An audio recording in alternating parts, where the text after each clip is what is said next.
everyone. This is Mike Olson, Director of Development for StandUp for Kids Orange County and the host of the ListenUp StandUp for Kids podcast. On today's episode, we'll be speaking with Brian Haslip. Brian is currently the Director of Technology with StandUp for Kids, and he's a former youth. Welcome, Brian. Thanks for joining us. Hey, thanks for having me on, Mike. All right. So first question for you is, when and where were you homeless? I was homeless from 1995 until 2001 in San Diego, California. It was a rough period. The 90s were a weird time to be, well, it's always a weird time to be homeless, but the 90s were like a lot of change was going on, and it was, it even affected us living on the streets. So yeah, so a 6-year time period of trying to figure out where you're going to sleep and eat and meet all of your basic needs. yeah, it was the eating and the sleeping part were especially difficult because people didn't really, they tried to avoid you as much as possible. They would look at you like you were trash. So it was setting out begging for change, spanging as they call it, and then trying to find a place to sleep where you wouldn't get attacked by the adult homeless or wouldn't get rousted by the cops. It was I don't want to say it was an adventure because that makes it sound fun, but it was a journey. Yeah, and six years of that is a long time. 1995, we're in 2020, so it's 25 years ago. So can you think of, we've had a couple of guests on in the prior episodes that are talking about kind of what homelessness is like now. Can you think of things that would contrast with 1995 versus 2020 homelessness? Well, I think it's a lot easier now for like just technology wise. Like everyone has cell phones these days, even the homeless. Um, and it's easier to, you know, to get in touch with other people, to get in touch with resources. It's a lot easier to like apply for jobs because you actually have a number they can call you on, which wasn't the case back in 1995. Yeah. So did you have a cell phone? I had a cell phone in 1999. That was the earliest I got one, and by then I wasn't sleeping on the streets every night. I was couch surfing. Well, living with my girlfriend and her mom at the time. So, but it was still kind of a couch surfing situation because it was pretty tenuous. And sorry, you said San Diego? Yeah, San Diego, California. Okay. And were you where in San Diego? Was it downtown? Yeah, I mostly stuck around downtown. There's a mall it's dead now, but it's called Horton Plaza, Mm-hmm. and that's where we had between Broadway and Fourth Avenue was called the Block. There was a group of us, the Block kids.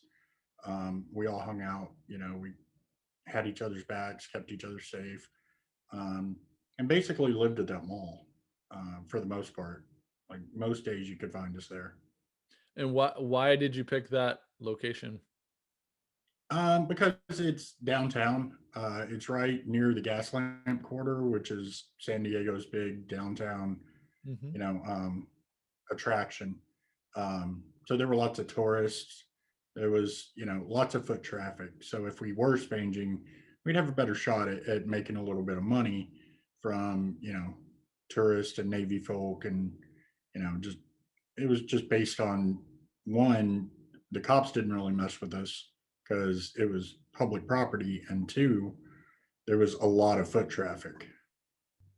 So 6 years of being homeless, no cell phone.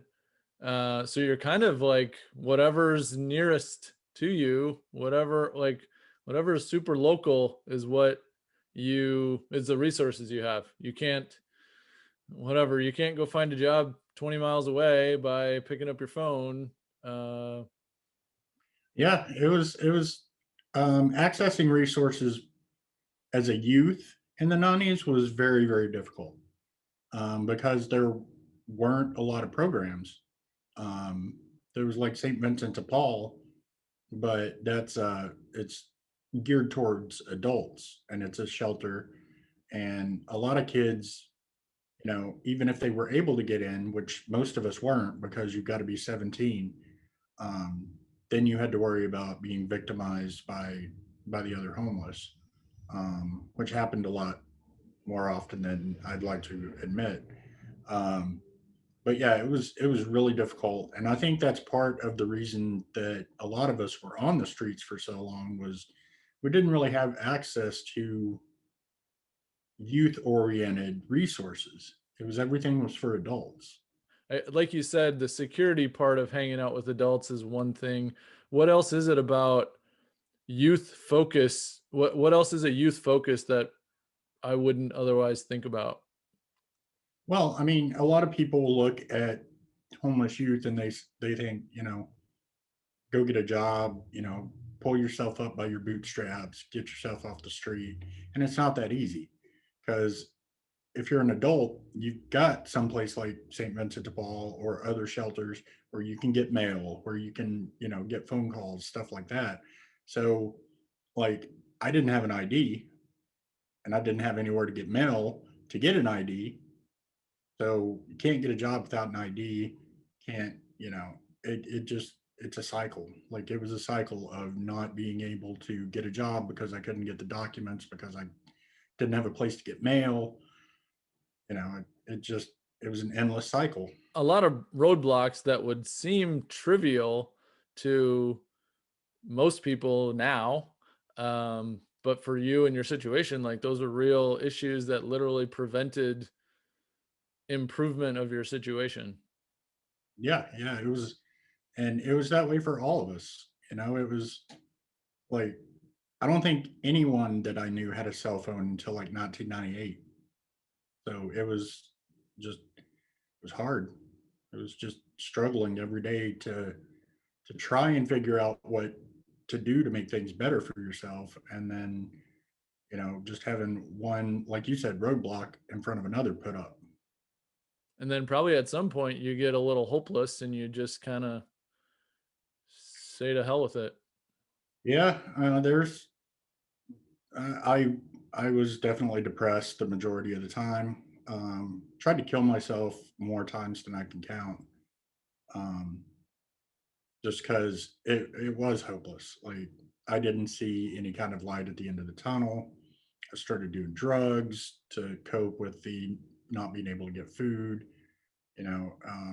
So it was just at one point I just saw myself as a useless junkie and didn't think that I was going to didn't want to survive, honestly, and certainly didn't see any kind of light at the end of the tunnel. And it sounds like the things that, like I said, the things that you're running into, to me, not knowing homelessness, seems like, oh, well, just go do the thing and get the ID and like get over that hump and then get over that hump. Um, if you had resources, if you had someone to help you or navigate through some kind of bureaucratic things that might have really had a big impact early on for you. Oh, absolutely. I think um, I got off the streets when I was 21, um, and I think that if I'd had someone to help and some place to get mail, someone to help me with all of the stuff, because getting an ID isn't as easy as just going down to the DMV. You got to have an address. You got to have the cash for it. You got to it's not just go down and get one.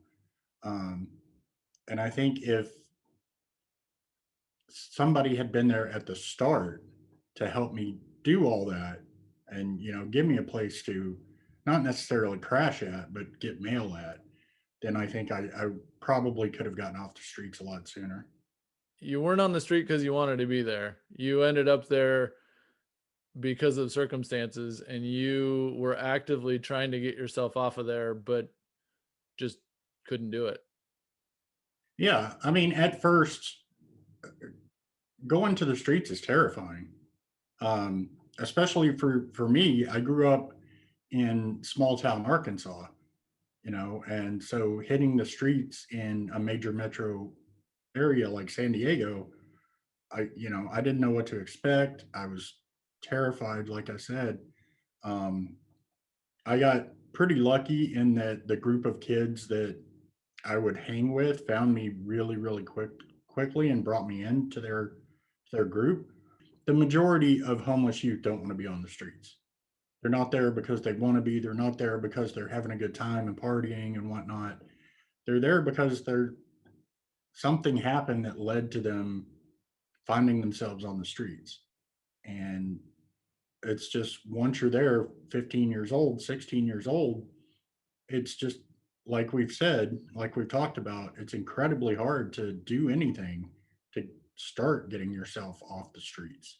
I mean, it's easier now, clearly, um, mostly, like I said, because of technology, but it's just, yeah, back then you got stuck really quickly. And what does having a group of friends do for you?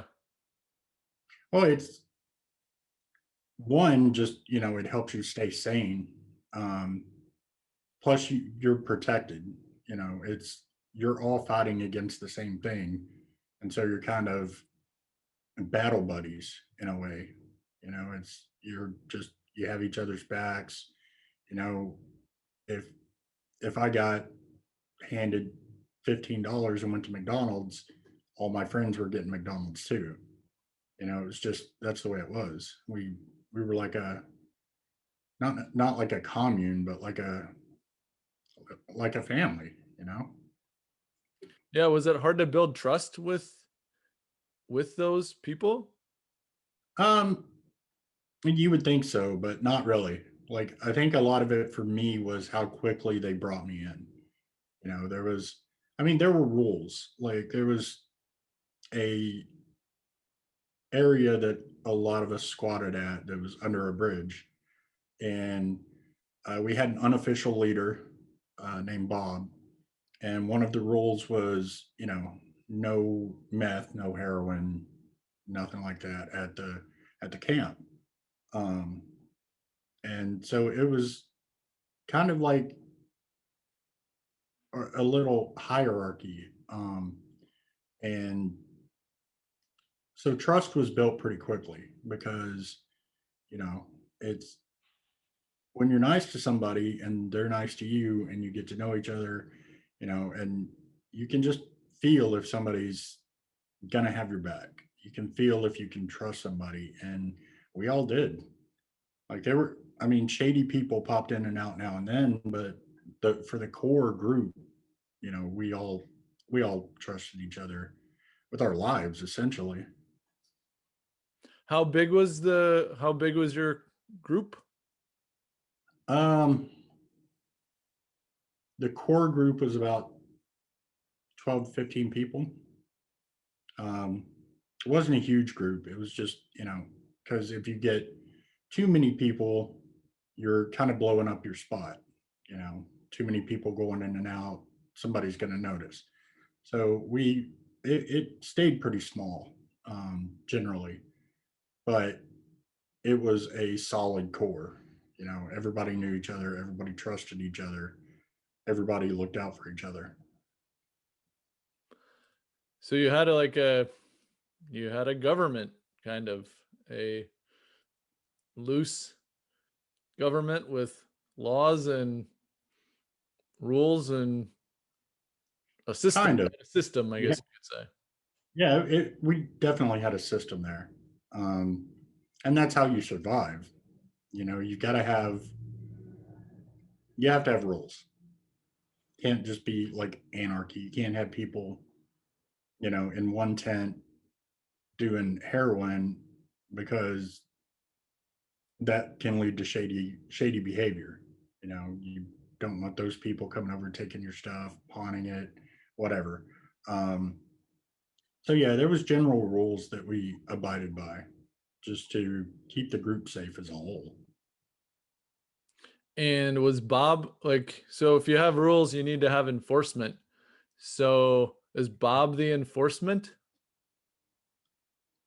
There were a lot of people in that group that could throw hands.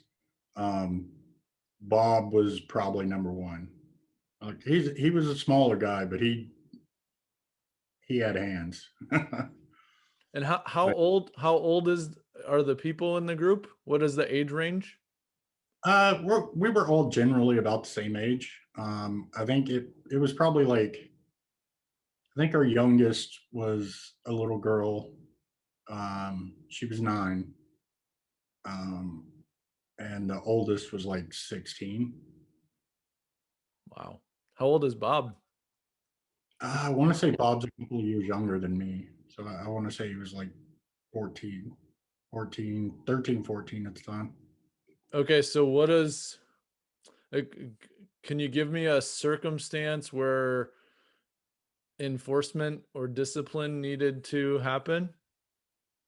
Um, okay, so one time, one of the guys brought in a friend who none of the rest of us knew. Um, and that friend ended up stealing one of our friend's radio, which, music on the streets was something helped pass the time. So radio is pretty important. Um, so a couple of days later, we were down on the block, and the kid came walking by, and Bob just popped up immediately and socked him in the mouth. Uh, I'm assuming the kid learned his lesson because we never saw him again, but we didn't get the radio back either. So it was just, but that was enforcement. How does how do you come across the 9-year-old girl? What does that look like?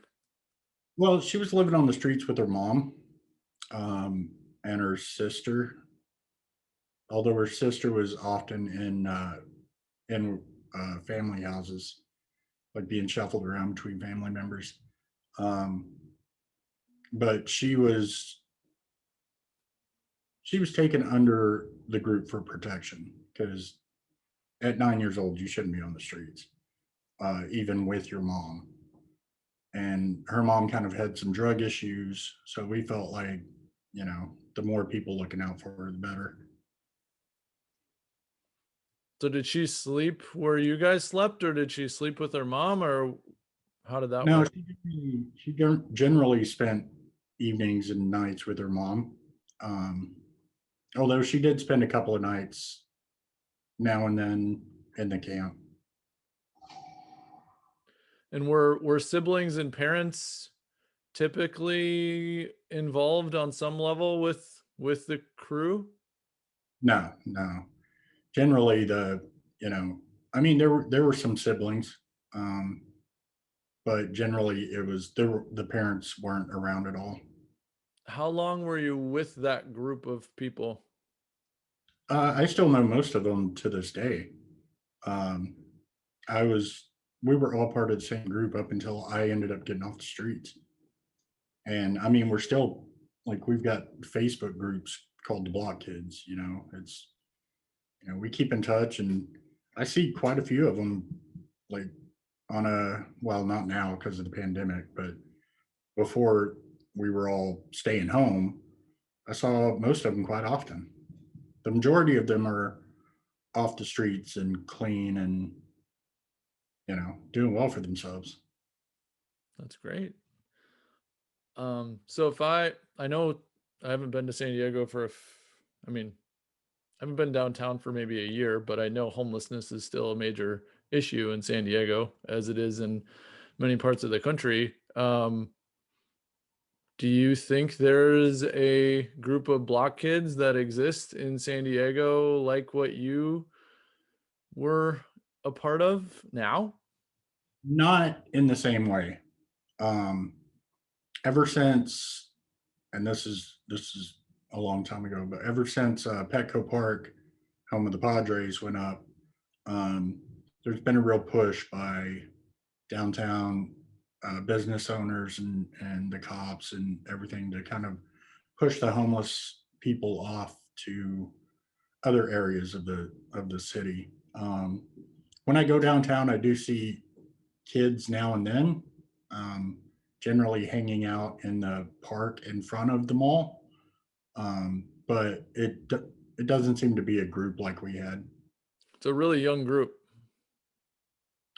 Yeah, which is why we, banded together. It's easier to stay safe when you're surrounded by people whose interests are tied to yours. Wow. Okay, so you mentioned, I think you said Arkansas. Yeah. Yeah, being from Arkansas. So can you tell me just a little bit about growing up and how you got from Arkansas to San Diego, and um, how did you end up homeless? Well, growing up was, I never really fit in there, because it's a town called Dover. Um, it's at the time, I think they had 1,300 people there, maybe less than that. And it's very redneck, which I never was. Um, so I grew my hair out. Anytime something went wrong in town, they'd come to me because, long haired heavy metal kid. Um, and it was just boring. I mean, there's nothing to do in a town that small. So one night, me and a friend and my girlfriend were all just hanging out at my dad's house, and we decided to go up to Fort Smith. None of us had a car. Fort Smith is on the border of Arkansas and Oklahoma, so we figured we'd go up there, and then we'd pop over into Oklahoma, see what see what trouble we could get into, and then go home. It was something to do besides hang out in the Walmart parking lot of this town next door. Um, so we did that. And once we got over in Oklahoma, we're standing right next to Interstate 40, which runs, from East Coast to West Coast. Um, and somebody, probably me, decided or asked whether we thought we could make it to California if we tried. 3 days later, we're in California, get picked up by the cops in Barstow, which is, Question for you: how did you get? What's your transportation? oh, we were hitchhiking. Okay. Yeah. Which is how we got picked up in Barstow. We actually got picked up before that, but the cop just gave us a ride down the freeway. Um, so we get to Barstow, they get sent home. Um, I yelled at my dad until he told the cops I could stay, because I was trying to convince them I was 18. He was telling them that I wasn't, which I wasn't. Um, but eventually, the cops let me walk out the front of the police station. Um, got stuck in Barstow for 3 days, which is not something I'd recommend. Barstow, nice town, but you've seen most of it after a day. Um, so then 3 days later, I'm in San Diego. My mom lived here at the time. Um, she didn't know I was coming, so that was quite the surprise for her. So I lived with her for a couple of months, and then it turned out she had a roommate who liked young boys. So rather than deal with that, I just, headed to the streets. And I think, you'll find maybe not similar stories to mine, but for how I ended up on the streets, but I think a lot of times you'll find events like the one that caused me to go to the street to be the reason that a lot of people do. Yeah, and the story you describe of getting to California sounds like I'm a bored teenager who does something stupid, and but I'm gonna guess there's more to that story with your family in Arkansas or something. Well, yeah, I mean, my family was good. My dad was awesome. He was a good guy. I put him through way too much trauma and just ridiculousness. But yeah, there was a well-known guy in our town who built houses, um, and took an interest in me, which at first I didn't. I was young, naive, didn't realize where this was going to end up. Um, Went out riding four-wheelers all the time, just having a good time, hanging out with. He knew the family of my crush really well, so we hung out over there a lot. Um, and then eventually that turned into, he's a child molester. So that's kind of what sent me down the whole depression path in the first place. Um, I didn't start trying to kill myself until later, but that's kind of what kicked everything in motion. And then seeing the courts not really do anything about it. They gave him a slap on the wrist and he was back out on the streets. And the last time I saw him, he was sitting outside one of the houses he was working on with two kids in the front yard. So it was just, it gave me a real good dose of reality at an age where I should have still not had to deal with that much reality. So yeah, that's part of what led me to just, eventually just leave. How old were you when you ended up in Barstow? I was 15, But and yeah, all this other stuff happened between 13 and 14. So it went on for a little while. It's hard to explain the why I let it keep happening because I don't really know myself, and I think that's it's hard to explain unless you've lived through it, which fortunately most people haven't. hmm. So going to California is escaping from that BS. That was part of it, yeah, yeah.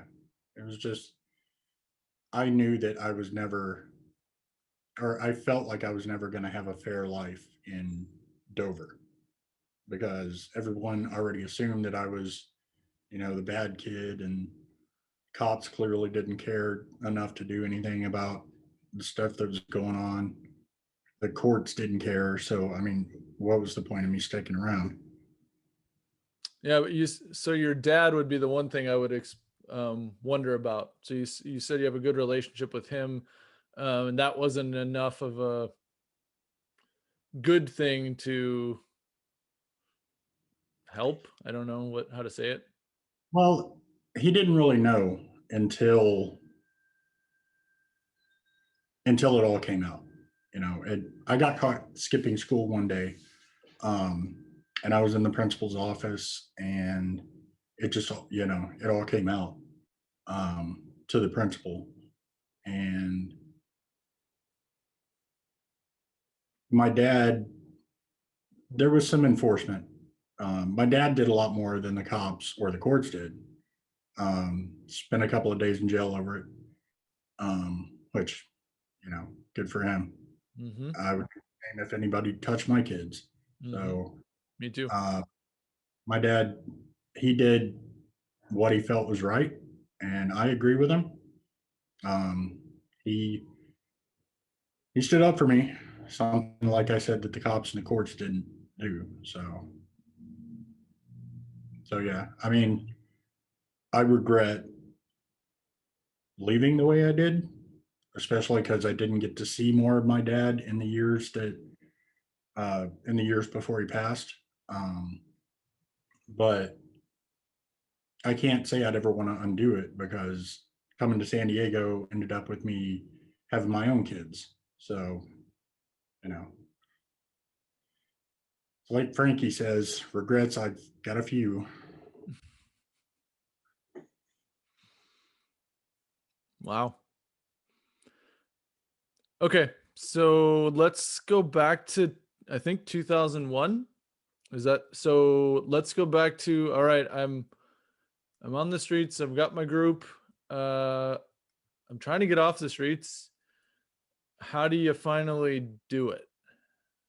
Well, by 2001, um, okay, let me backtrack a little bit. A few years earlier, there was a little coffee shop downtown, a little gothic coffee shop called Old Vienna. And it was where all the goth kids hung out, Navy folks, whatever. And that's where I would go hang out every night because, I was a little goth kid. Um, and so one day I'm sitting down there and um, sitting outside the place because I'd been kicked out for no reason, probably because I was homeless and never bought anything. But um, so I'm sitting there outside the coffee shop and I see these people in purple walking up to me. And my first thought was, what do these people want? Because, somebody approaches you when you're living on the streets, generally they want something from you. They don't want to help you. Um, but the first question that they asked me was how long it had been since I'd talked to my parents, and then they handed me a cell phone. Um, and that was my introduction to Stand Up for Kids. Um, they kept coming back, and eventually, you know, I said trust was easy for me to build up with the other kids. It took a lot longer for me to build up that trust with the purple people, Stand for Kids, um, because one, my experiences in the past, and two, just it's streets are a dangerous place, and you got to watch out. You always expect ulterior motives. Mhm. Um, but they kept coming back week after week, um, bringing me food and clothes and you know hygiene products, whatever I needed.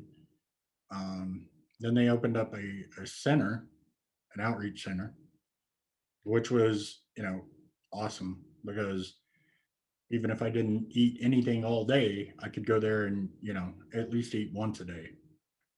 Um, Plus, it was a place to go where, I could lay down for a couple hours and not have to worry about my stuff getting stolen or somebody messing with me or, it was kind of a safe space. I know people use that as kind of a awkward term these days, but it really was. It was a place where I could go and be safe, and it was awesome. So it was through working with Stand Up that all of a sudden got that outreach center. I've got food on a regular basis. I've got a place where I can get mail. I've got a place where I can get phone calls. Got a place where I can take a shower. Um, so it was working with them, um, and then also, by then I was living with my girlfriend. So it was easier for me to, I didn't want to use her address or her phone number because I was already, kind of a, not necessarily uninvited guest, but I felt like I was already, just taking advantage of their kindness. So I was able to get an ID. Stand Up paid for that. And they paid for me to get my guard card, which you have to have in California to work security. Um, so then I was able to get a job with Elite Security and started making my own money for the first time, really ever. Um, and that helped a lot until me and my girlfriend broke up, and then I was back out on the streets and you know lost my job because I didn't really have a way to get there anymore.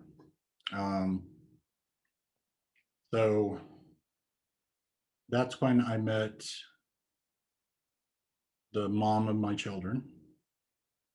And so we were out there. I want to say we dated a little over a year. Well, a little over a year before she got pregnant. So this is like 2000 into 2001.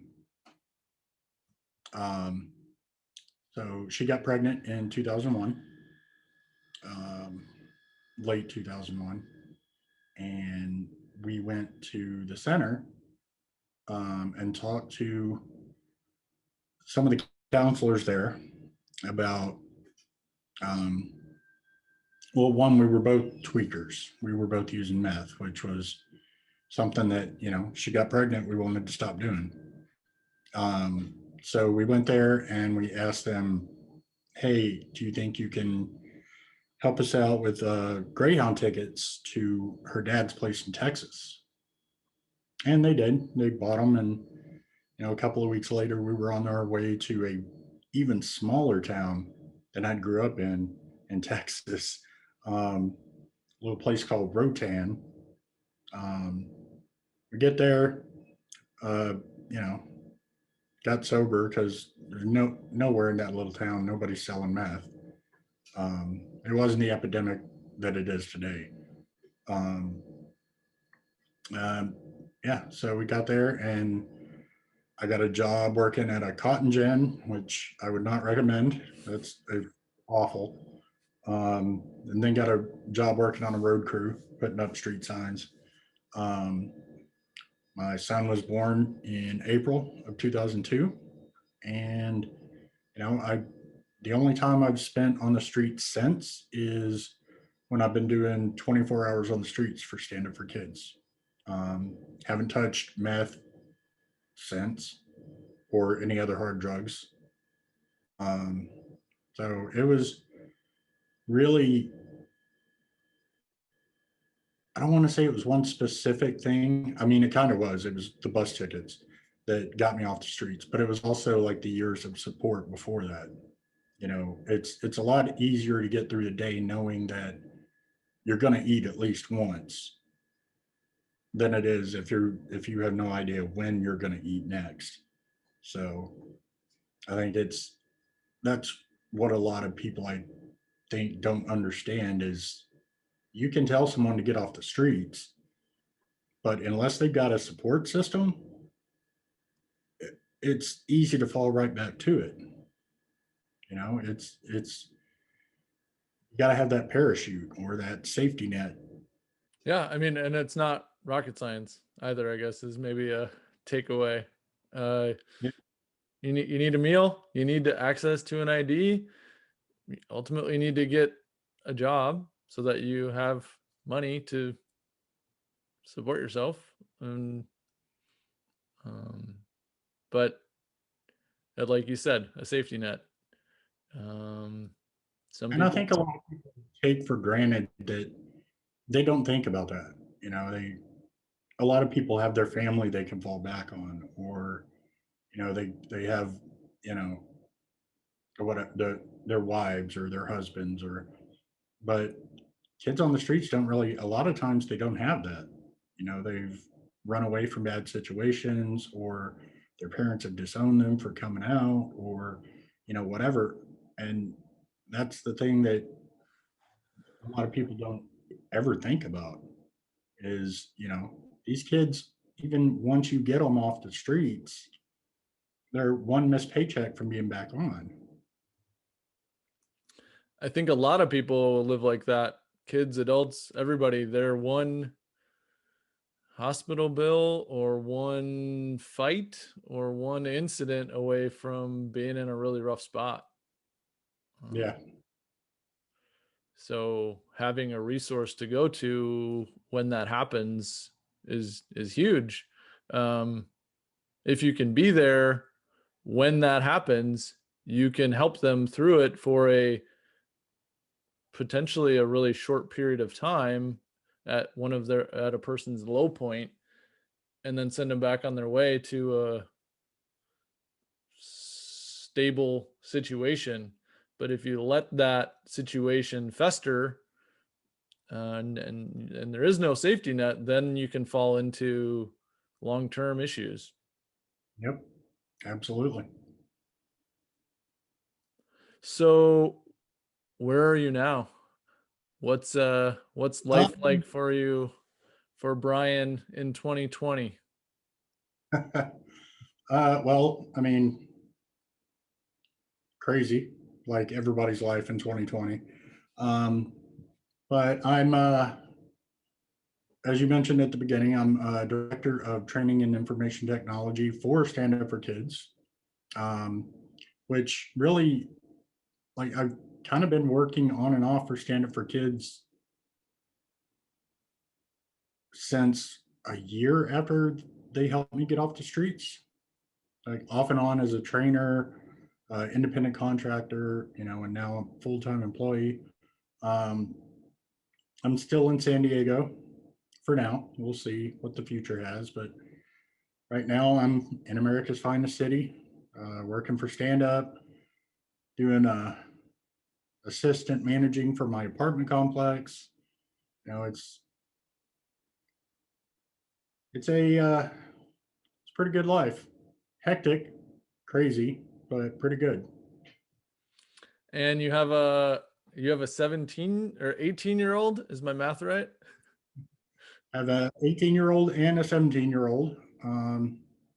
Yep, and that just makes me feel super old. Uh, yeah, so my son was born in 2002. My daughter was born the next year, in Tacoma when I was working for Stand Up for Kids.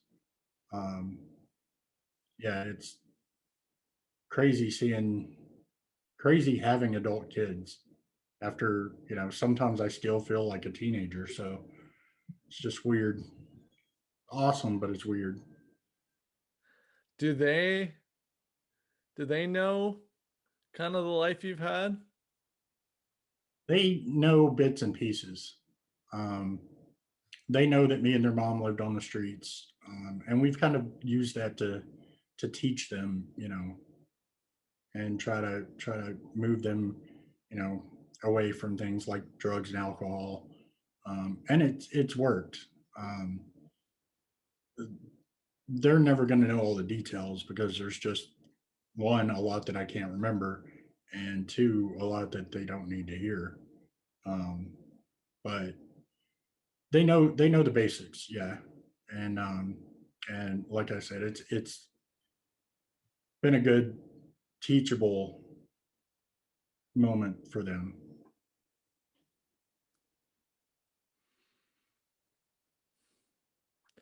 And I know I butchered your title at the beginning, but it is a mouthful.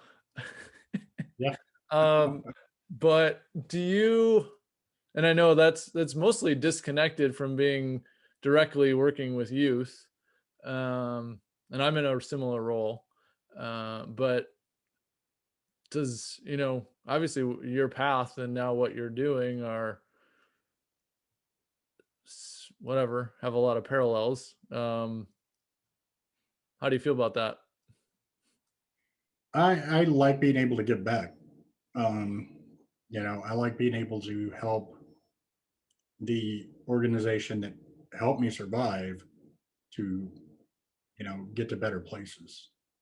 Um, I do miss some of that hands-on working with the kids. Um, and, if we ever get back to in-person trainings, uh, if this pandemic ever, yeah, pandemic ever ends, then, maybe I can get back to doing that a bit. But right now, it's nice to be able to help the program that helped me in, any way I can. One more question for you. So Right.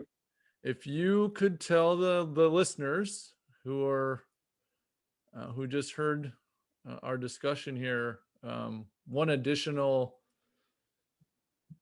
thing about youth homelessness that they don't already know, or if you had kind of just a closing thought, what would you say? I think a lot of people have an idea in their head of what youth homelessness is like. And I think for most people, it's completely off base. Like, one thing about being a youth on the streets is monotony. Like, there are long stretches of nothing happening.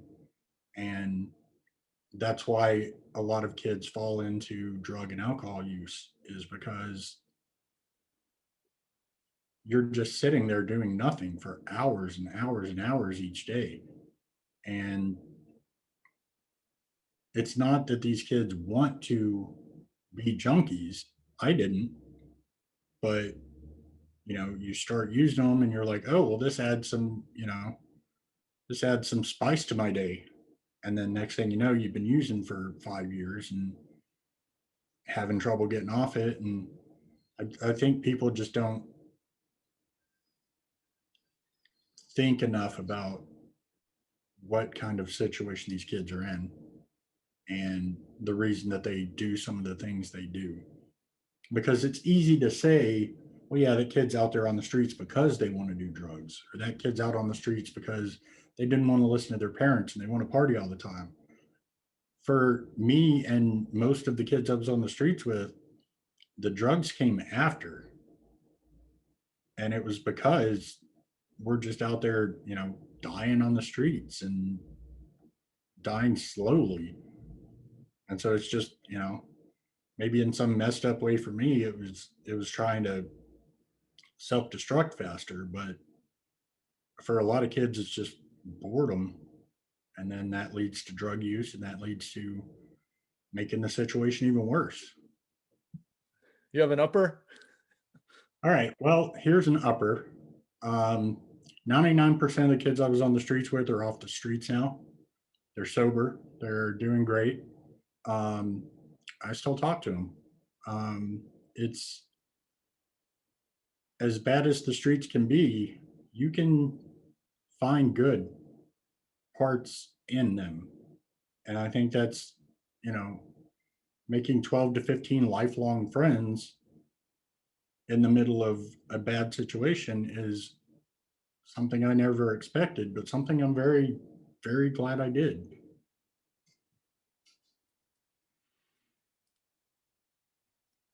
That's good. Awesome. Well, thank you, Brian. It's been illuminating. I appreciate the discussion. I appreciate you joining us and giving your time today. Well, thanks for having me on. Thank you for listening today to Listen Up, the Stand Up for Kids podcast. A big thank you to Gabby Villarreal and Billy Huynh for their production and editing support. Please like this video and subscribe to our channel. Click here to watch more. Please also consider a donation to help getting kids off the streets using the link below. 92 cents out of every dollar donated goes directly to supporting these kids. I'm your host, Michael Olson, Director of Development at Stand Up for Kids Orange County. Thanks for listening and have a great day.